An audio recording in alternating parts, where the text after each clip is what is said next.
आज की कहानी का नाम है रानी नायिका देवी सोलंकी। ये गुजरात की है और राजधानी अहिलवाड़ है और वंश है चालुक्य। पिता का नाम है शिवाचल परमांडी, कदम के महामंडलेश्वर, और पति का नाम अजयपाल सिंह, और पुत्र दो है मूला सिंह और भीमदेव। और युद्ध मोहम्मद गोरी के साथ हुआ था 1778 ईस्वी में। गुजरात के चालुक्य वंश की राजकुमारी नायिका देवी सोलंकी का जन्म गोवा में हुआ था। बचपन से युद्ध कला में महारत हासिल करने वाली राजकुमारी नायिका देवी सोलंकी एक कुशल कूटनीतिज्ञ भी थी। इनके पिता महाराजा शिवचित्ता परमांडी कदम के महामंडलेश्वर थे। जब राजकुमारी नायिका देवी सोलंकी बड़ी हुई तो इनका विवाह गुजरात के राजकुमार अजयपाल सिंह के साथ हुआ। अजयपाल सिंह गुजरात के महाराजा महिपाल के पुत्र थे। सन 1175 ईस्वी में अजयपाल सिंह की उनके ही अंगरक्षक ने हत्या कर दी और मौत के घाट उतार दिया। महाराजा अजयपाल सिंह का कार्यालय 4 वर्षों तक रहा। 1171 ईस्वी से लेकर 1175 ईस्वी तक इन्होंने राज्य किया था।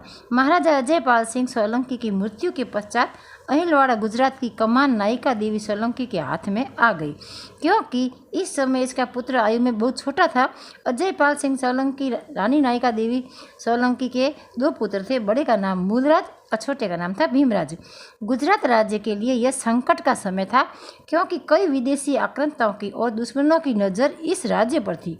अजयपाल सिंह की मृत्यु के पश्चात कई दुश्मन तिरछी नज़र से इस राज्य की आमदनी और धन दौलत पर कब्जा जमाना चाहते थे। गुजरात राज्य के सामने पहला संकट तो यह था कि राज्य की कमान किसके हाथों में सौंपी जाए। राज्य के वरिष्ठ मंत्रियों, सामंतों और दरबारी राजाओं ने मिलकर यह निर्णय किया कि राजनीतिक कुशलता और कूटनीति रानी नायिका देवी के हाथों में यह राज्य सुरक्षित रहेगा और उन्हें राज्य की कमान सौंपने का निर्णय लिया गया। लेकिन रानी नायिका देवी यह कहकर राज्य की कमान संभालने से मना कर दिया। कहा कि राज्य के वारिस के जिंदा रहते हुए दूसरा कोई सिंहासन पर नहीं बैठ सकता। लेकिन जब सामंत और मंत्री अपनी बात पर अड़े रहे तो नायिका देवी ने यह निर्णय लिया कि राज्य की कमान अपने हाथों नहीं ले सकती लेकिन राज्य के उत्तराधिकारी मूलराज द्वितीय की प्रतिनिधि बनकर उनका मार्गदर्शन करने के लिए तैयार हो गई। महाराजा मूलराज द्वितीय के राजा बनने के पश्चात कुछ समय तक गुजरात राज्य में सब कुछ शांतिपूर्ण था, लेकिन धीरे धीरे चारों तरफ से दुश्मनों ने इस राज्य को जीतने और धन लूटने के इरादे से अपनी तैयारियां शुरू कर दी। गुप्तचरों के माध्यम से रानी नायिका देवी को सूचना प्राप्त हुई किसी भी समय विदेशी आक्रांत राज्य पर आक्रमण कर सकते हैं। मोहम्मद गौरी एक तुर्की लुटेरा था। अपने साम्राज्य को बढ़ाने के लिए सन 1178 ईस्वी में विशाल सेना के साथ गुजरात की राजधानी अहिलवाड़ा की तरफ निकल पड़ा। मोहम्मद गौरी का उद्देश्य था कि गुजरात राज्य को जीतना। इसी का मध्य नजर रखते हुए अहिलवाड़ा से 50 मील दूर 1178 ईस्वी में आबू पर्वत के पास गद्दार घट्टा नामक घाट पर मोहम्मद गौरी ने तंबू लगाकर अपना सैन्य शिविर स्थापित किया। मोहम्मद गौरी ने नायिका देवी के साम्राज्य पर सीधा आक्रमण नहीं करके अपने एक दूत के जरिए संदेश भिजवाकर रानी और उसके बच्चों के साथ साथ राज्य की सभी महिलाएं एवं कन्याओं को धन दौलत समेत मुझे सौंप दो, नहीं तो सभी को मौत के घाट उतार दिया जाएगा। जब मोहम्मद गौरी का दूत संदेश लेकर रानी नायिका देवी के दरबार में पहुंचा तो रानी ने संदेश पढ़ा और उसका जवाब देते हुए मोहम्मद गौरी को लिखा कि हमें आप सबकी शर्तें मंजूर है। रानी नायिका देवी के इस निर्णय से सभी मंत्रियों एवं सामंतों को संशय में डाल दिया। तभी रानी ने उन्हें समझाया कि यह एक उनकी चाल है, मोहम्मद गौरी को पराजित करने का तरीका है। रानी नायिका देवी ने नाडोल के राजा कल्याण देव चौहान के यहाँ पर राज्य की सभी स्त्रियों एवं कन्याओं को भेज दिया ताकि वहाँ वह सुरक्षित रह सके।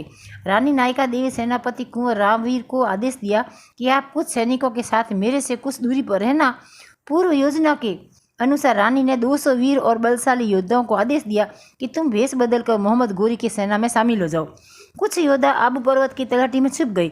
इस तरह रानी ने मोहम्मद गौरी को भ्रम में रखने के लिए अपनी सेना के लिए 2500 सैनिकों को अलग अलग भागों में बांट दिया। पूरी योजना बनाने के बाद रानी नायिका देवी अपने दोनों पुत्रों मूलराज और भीमदेव को अपनी पीठ पर बांधा और घोड़े पर बैठकर मोहम्मद गौरी से सैन्य शिविर की तरफ चल पड़ी। घोड़े पर बैठकर मोहम्मद गौरी के सैन्य शिविर पर चल पड़ी। अपनी जीत सुनिश्चित मानकर मोहम्मद गौरी मन ही मन बहुत खुश था और जैसे उसने रानी नायिका देवी को अपनी तरफ आते हुए देखा, उसकी खुशी का ठिकाना ही न रहा। मोहम्मद गौरी से कुछ ही दूरी पर आकर रानी का देवी रुक गई।